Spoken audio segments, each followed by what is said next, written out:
Good morning. My name is Jane Pryne, and I'm the interim superintendent for the Sequim School District. And this is our Rise and Pryne podcast this morning. And I'm here with two of my favorite people, Sean Langston from Squim High School and Christy Queen, also from Squim High School, our two administrators over there. So welcome to our show.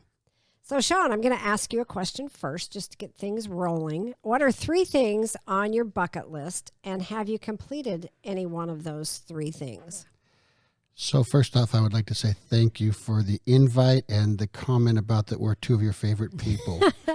So, three things on my bucket list. I always think this one first, and I have a couple of Harley Davidsons. Love to ride, so I've always wanted to ride to Sturgis. And yes, South Dakota representing, and that's been on my bucket list for a while. But I think it was when I was younger. Now I don't know. That's a long ride in the saddle, but I would love to go to Sturgis is one. A second one, which has kind of been a new one lately, is I would love to travel to all 50 states in an RV, whether it's a motorhome that you drive, or we just bought an RV because we have some grandbabies, and so we're using that to kind of be our home away from home. So piling in the RV and hitting all the 50 states would be great.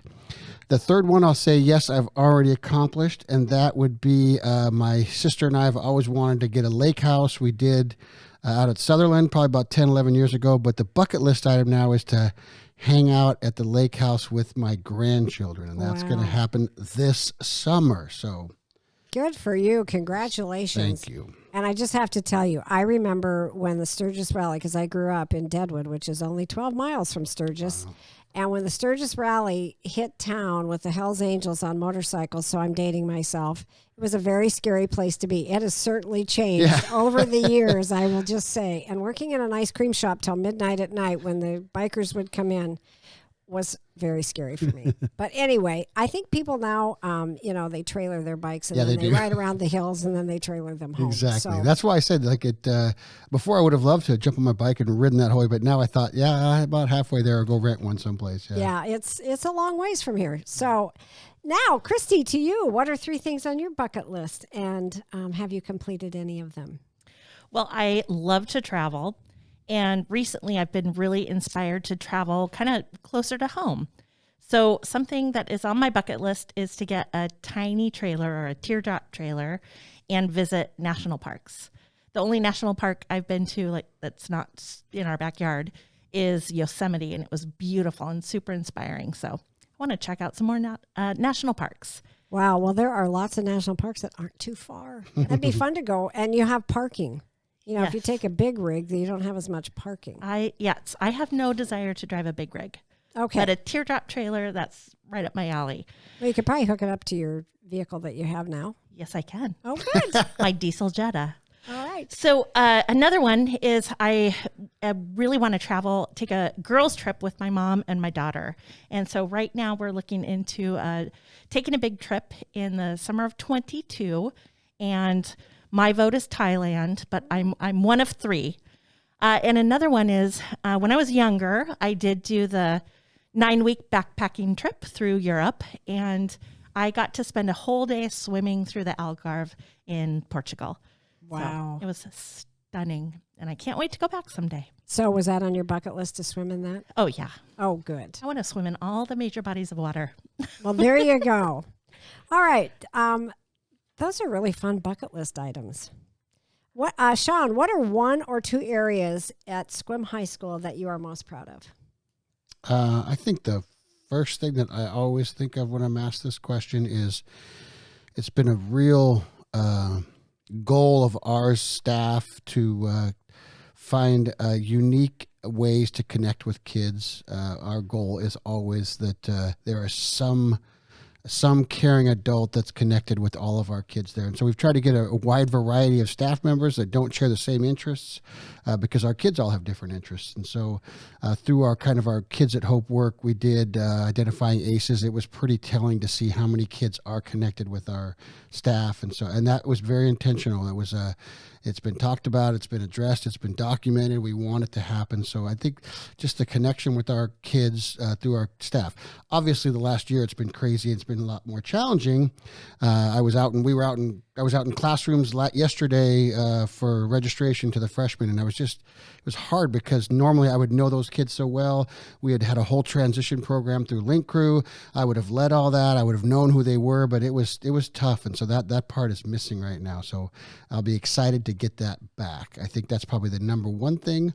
I think the other thing, and I think Christy's going to talk about it too, and I appreciate her leadership on this, is our work around providing multi-tiered systems of support for our kids, different ways that we're intentionally connecting with all of our kids, but then also drilling down and looking specifically at kids that might have some more needs than others and how we can get them what they need. So those two things I would say I'm most proud of right now. Good. Thank you. And Christy, following up with the same question. Yes, and I can build on that. Being newer to Squim High School than Mr. Langston, coming aboard, it was very evident and palpable that there were strong relationships being built across the board. And so I love building systems, and especially through the lens of a trauma-informed multi-tiered systems of support. And the strongest system will crumble if it's not built on a strong foundation of relationship. And so it was really great to walk into a building that had already done that work. Thank you. All right, Mr. Langston, who are three of your favorite authors and why? Well, this is sometimes a tough one because I was an English major and an English teacher. So you have lots of authors. Well, yes, that I was forced to read for a long time through college and my graduate work. And so there's a difference between having to read all these novels and choosing to read all these novels. So sometimes the love of reading kind of got drilled out a little bit of me, but I think I've gotten it back. But I have always, even prior to, well, part of the reason I became an English teacher, my dad was as well, but I was always in love with John Steinbeck all through high school and college, and Grapes of Wrath and all of those. So I love John Steinbeck.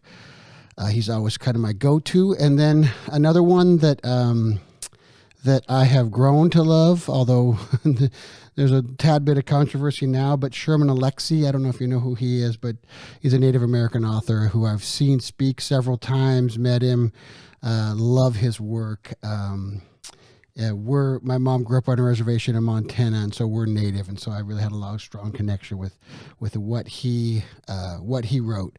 It really resonated. And then the third one, I want to go off the cuff a little bit here, and it was actually my football coach in college at PLU, Frosty Westering, who was kind of a local legend in this area. Actually, I think he's the 8th winningest all-time college football coach, but he wrote 2 books, and I utilize those in daily still in some of the lessons that I've learned in those books. So he's not like an author that you'd think of, but he's an author in my eyes. Well, good. Well, thank you. That was enlightening. And so we're in Montana. We're Salish Indians, which is on the Flathead Reservation. Mom grew up in St. Ignatius. It's famous for a big old church that they've got there. It's on the way. You probably, if you've been there. I know where it is. Okay, yes. so literally, Mom grew up across the street from the church, and we would go there every summer.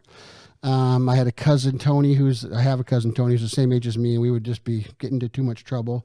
But we would. That is really hard to believe. Yeah, we would be at La Push because we commercial fished at La Push every summer. And then we'd head back to Montana for a week or two. And my sister and I would gather seashells and things on the beach.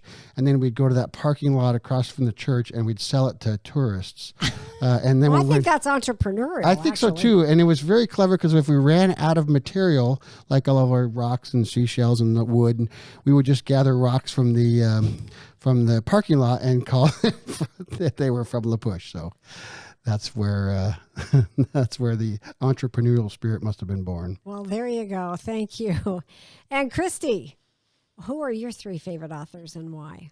Well, first I have to riff off Sean really quick here because Sherman Alexie, controversial or no, go Cougs. Oh, is he? Yeah, that's right. He's a huge Coug. Reardon and the whole thing, yeah. And Frosty, I was inspired by that choice of book, and I Googled it to try to buy it, and it was like $879. I have an autographed copy I'll sell to you for $1,516. Perfect. I can't wait. My favorite authors are Bruce Perry, and in particular, the title that I found to be a huge game changer in my work was The Boy Who Was Raised Like a Dog. He is the leading neuropsychologist for children in the nation, and his work is, despite the trauma that you can hear even in the title, his work is so hopeful because it's rooted in neuroscience, and the hope and the power of being able to really work with children and rewire their brains following traumatic experiences is very inspiring. A second one is Isabella Yonde, who wrote The House of Spirits. And I love novels that are rooted in historical fiction, but also highly entertaining with their characters. And the weaving in of Spanish mysticism I just love to read it. And finally, Parker Palmer, who wrote The Courage to Teach and several other titles. For me, he was kind of my first Brene Brown because he talked a lot about being vulnerable as a teacher in the classroom and building real, authentic relationships with students. All righty, thank you. And our final question. What changes have you made in your school, Sean, due to this COVID-19 pandemic that have helped navigate and move the school forward? In other words, what are some things that you will keep at the high school, and what are some things that you've learned? Okay, I like that rephrase of that one because I was kind of thinking, what changes have we made? That's all we've been doing since March 13th of last year, actually. But I think probably the biggest change, I like the way you phrase that about that we will keep, is the area of what we have termed, and it's not like we founded the term, but grace and mercy. So we have really tried to look at our grading practices through grace and mercy, look at our delivery models through grace and mercy, because kids, this has been impactful for not, the adults, but I think way more for the kids. And, if I was a senior last year and didn't get to finish my senior year, I was very involved in athletics, and if I didn't get to play football or something this year, for example, with our kids, I just think that, not to say that I went to school to play football, but it's kind of what I wanted to do, and that was a passion of mine. And so looking at that and understanding all the loss that our kids have had, and just showing that grace and mercy and trying to accommodate those wounds and those needs, but then specific to like how our grading practices are. We have a lot of conversations about how we're going to grade kids with an eye of grace and mercy. So I think that one will stick from the perspective of, and I guess kind of goes back to what I said earlier about the relationships with kids. I've worked at a number of different levels, and it is not common at a high school for folks to really be that connected with kids in the variety of ways that we are. And so I think our folks are right there, that's not like an uncommon thing for them to show grace and mercy towards our kids. But I think that's one area that has been overriding in a lot of the work that we've done in the last year with our staff. Thank you. And Christy, what do you think the high school needs to keep, and what changes have you made? One thing that I think we did a great job with is, the term formative assessment and kind of checking in.